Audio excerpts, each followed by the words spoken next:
नमस्कार दोस्तों, मेरा वीडियो यूट्यूब के लिए साइड में डिस्क्रिप्शन है, नीचे कमेंट बॉक्स में आप अपनी प्रतिक्रिया, अपनी राय, अपने कमेंट्स में मुझे अपनी बातें बता सकते हैं, अगर आपको वीडियो इंटरेस्टिंग लगेगा तो आज मैं बात करने वाला हूँ एज़ पर जो डिस्क्रिप्शन है मेरे इस वीडियो का, कि हम कौन से सिविलाइजेशन में ह्यूमन बीइंग्स एग्जिस्ट करते हैं, टोटल कितनी सिविलाइजेशन है, एंड साइंटिस्ट ने कितना ज़्यादा प्रोग्रेस किया है और किस तरह से हम अपनी प्रोग्रेस को ख़त्म कर देते हैं। ठीक है? कैसे मतलब जैसे आपस में अगर देशों के बीच में लड़ाई हो गई, हमने एक दूसरे को मार दिया, तो सिविलाइजेशन का जो हमारा जो डेवलपमेंट का जो एक सीक्वेंस चला आ रहा है, वो ख़त्म कर देते हैं हम लोग अपने आप ही। ठीक है? तो हम बात करेंगे, मैं स्टार्ट करता हूँ डिस्क्रिप्शन को, कि हम इस समय टाइप 1 सिविलाइजेशन में भी नहीं हैं। ह्यूमन बीइंग्स पर्टिकुलरली जो हम लोग होमो सेपियंस हैं, इस समय हम लोग टाइप 0.7 सिविलाइजेशन को रिप्रेजेंट कर रहे हैं। एंड इसके लिए साइंटिस्ट ने एक स्केल बनाया है, तो हम 0.7 में हैं। जब हम टाइप 1 में आ जाएंगे, तब जाके हम मार्स में कॉलोनाइजेशन कर पाएंगे। टाइप 1 सिविलाइजेशन बनने पर वो कॉलोनाइजेशन का सपना पूरा होगा कि हम अर्थ के अलावा एक दूसरे प्लेनेट पे भी इतना अच्छा सेटअप कर पाए। अर्थ में तो अच्छा सेटअप है, भगवान ने इंसान को सब कुछ दिया, ऐसा दिमाग दिया, इतने बड़े-बड़े वैज्ञानिकों ने इतनी बड़ी-बड़ी डिस्कवरीज़ की, एक पूरा सेटअप हमारा अर्थ में है, ह्यूमन बीइंग्स का। एंड कुछ ह्यूमन बीइंग्स के कंट्रोल में है, जैसे गवर्नमेंट के कंट्रोल में है, गुड पीपल के कंट्रोल में है, वही तो कंट्रोल कर रहे हैं, क्योंकि वो फिर अर्थ में काम भी कर रहे हैं, है ना? इतनी बड़ी-बड़ी स्पेस एजेंसीज़ हैं, जो रिसर्च में लगी रहती हैं, ISRO, NASA, Indian space research organisation, है ना? मैंने क्योंकि हम इंडियन से, तो मैं इंडिया की बात ज़रूर करूँगा। डिफेंस ऑर्गेनाइजेशन है, रिसर्च ऑर्गेनाइजेशंस हैं, जहाँ वैज्ञानिक दिन-रात काम करते रहते हैं। तो कहने का मतलब ये है कि अभी फिर भी हम 0.7 सिविलाइजेशन में हैं as per hour present technology.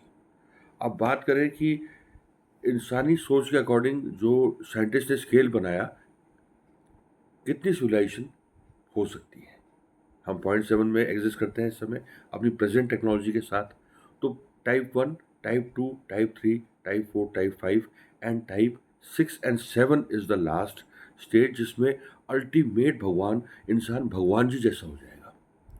जो कि मतलब कहने की बात है, कोई इंसान भगवान नहीं हो सकता, है ना? अलग-अलग रूप में भगवान को पूजा करते हैं। हिंदुओं में तो कई कोटि करोड़ देवी-देवता हैं। कई कोटि देवी-देवता है, कई करोड़ देवी-देवता हैं हिंदुओं में, अलग-अलग धर्मों में, है ना? तो हम एक मानते हैं कि कोई ऊपर वाला है, हमको ऊपर वाले ने बनाया और हम धरती में अपना-अपना काम करते रहते हैं, है ना? हम अपने छोटे-छोटे कॉन्ट्रिब्यूशन अपने काम से,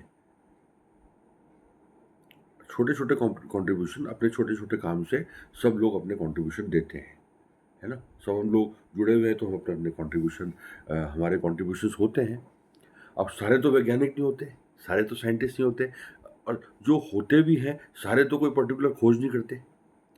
जो टेक्नोलॉजी चली आ रही है, वो उसी टेक्नोलॉजी की बात करते हैं, उसी में जो है पुराना सा रूटीन सिस्टम चलता रहता है, सब लोग चलते रहते हैं। ठीक है? तो इस तरह से जो हमारी प्रेज़ेंट टेक्नोलॉजी में, जिसमें हमारे पास सोलर पैनल्स हैं, विंड मिल्स हैं, एआई टेक्नोलॉजी भी आ गई है ना? इतना कुछ है, इंटरनेट है, एआई है, जिसमें सब कुछ मिल जाता है ना? अच्छे से पढ़ाई कर सकते हैं, ठीक है? स्टडीज़ कर सकते हैं, कुछ बन सकते हैं ना? एंड अर्न कर सकते हैं, लर्निंग एंड अर्निंग कर सकते हैं। ये तो बहुत अच्छा चला आ रहा है। लेकिन फिर भी हम 0.7 टेक्नोलॉजी में अर्न करते हैं। अभी हम टाइप 1 सिविलाइजेशन में भी नहीं आए, जो साइंटिस्ट ने स्केल सोचा हुआ है। टाइप 7 तक पहुँचते-पहुँचते इतना एडवांस हम लोग हो जाएँगे कि पूरे यूनिवर्स में जो सिविलाइजेशन कहते हैं, जैसे एलियंस भी है, परग्रहवासी, तो वो जिस भी टाइप 2, टाइप 3 में होंगे, जब वो टाइप 7 तक हम टेक्नोलॉजी एडवांस हो जाएगी। देखो, शुरू से टेक्नोलॉजी एडवांस होती जा रही है। अब 1930s-40s का टाइम देखिए, जब, है ना, एक बल्ब होना बहुत बड़ी बात होती थी, और अब तो बहुत कॉमन है, इलेक्ट्रिसिटी वगैरह बहुत कॉमन है। फिर भी हाँ, मतलब जैसे आंधी-तूफान चला, या फिर कुछ हुआ, तो एकदम से लाइट चली जाती है, फिर हम बेसिक्स पे लौट आते हैं ना। सड़क सही होनी चाहिए, बिजली, पानी, सड़क, ये हमारी मूलभूत आवश्यकताएँ हैं, हमारी बेसिक रिक्वायरमेंट्स हैं अर्थ प्लैनेट में, कि हमें खाने को मिले, बिजली, पानी हो, सब बाहर निकले तो सड़क ठीक-ठाक हो और आपस में भी संबंध ठीक-ठाक हो। नहीं तो इंसान इंसान से घबराएगा, अगर हम लड़ाई करते रहेंगे तो हमें ये भी डर लगेगा कि कोई दूसरे का अटैक ना हो जाए, और ग्लोबल लेवल पे सोचें तो दूसरी कंट्री का अटैक ना हो जाए। जैसे इंडिया के लिए खतरा चाइना, पाकिस्तान कभी-कभी, एंड फिर हम लोग भी काउंटर रिएक्ट करते हैं, है ना? तो इस तरह से जैसे हम लोग लड़ते हैं, तो हम अपनी टेक्नोलॉजी को भी ख़त्म करते रहते हैं। हम एक-दूसरे को भी ख़त्म करने के कगार पे ले आते हैं लड़ाई करके, झगड़ा करके। एंड अगर मिल-जुल के चलें तो हम टेक्नोलॉजी को काफ़ी बढ़ा सकते हैं। टाइप 7 तक पहुँचते-पहुँचते जब टेक्नोलॉजी इतनी एडवांस हो जाएगी कि यूनिवर्स पे कब्ज़ा होगा, पूरे एंटायर यूनिवर्स पे, पूरा एंटायर यूनिवर्स भगवान जी बनाने वाले और हम लोग। तो क्या हम उतना डेवलप कर पाएँगे कि हम भगवान तुल्य हो जाएँगे? ऐसा बहुत मुश्किल है। और उस सिविलाइजेशन में एक यूनिवर्स को मिटा के उसी में दूसरा यूनिवर्स बनाना, टोटल अपने अस्तित्व पे भी पूरा कंट्रोल रखना, ये टाइप 7 तक हो पाएगा। तो ऐसे बहुत सारे वीडियोज़ आपको नेट पे मिलेंगे। एक मेरा भी वीडियो मिल गया, है ना? मेरा भी वीडियो है यूट्यूब में। एंड एक और बात, मिल-जुल के चलें, अच्छे समाज का निर्माण ज़रूर करें। एंड है ना, जो हमारी टेक्नोलॉजी का विस्तार हो रहा है, कोई भी क्षेत्र हो, विज्ञान का क्षेत्र हो, मेडिकल चिकित्सा का क्षेत्र हो, इस तरह से टेक्नोलॉजी ग्रो होती रहे। हम भी जिस भी फील्ड में हो, अपना छोटा-छोटा कॉन्ट्रिब्यूशन, है ना, देते रहें, आगे बढ़ते रहें। एंड इसी के साथ वीडियो एंड होता है। अगर आपको लगा कि मैं ठीक-ठाक बोल गया, ठीक-ठाक मैं कुछ बता पाया सिविलाइजेशंस के बारे में, है ना?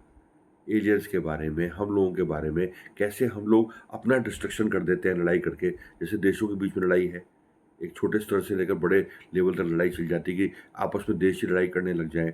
वर्ल्ड वॉर 3 नहीं होना चाहिए, नहीं तो अपने आप को डिस्ट्रॉय कर देंगे, है ना?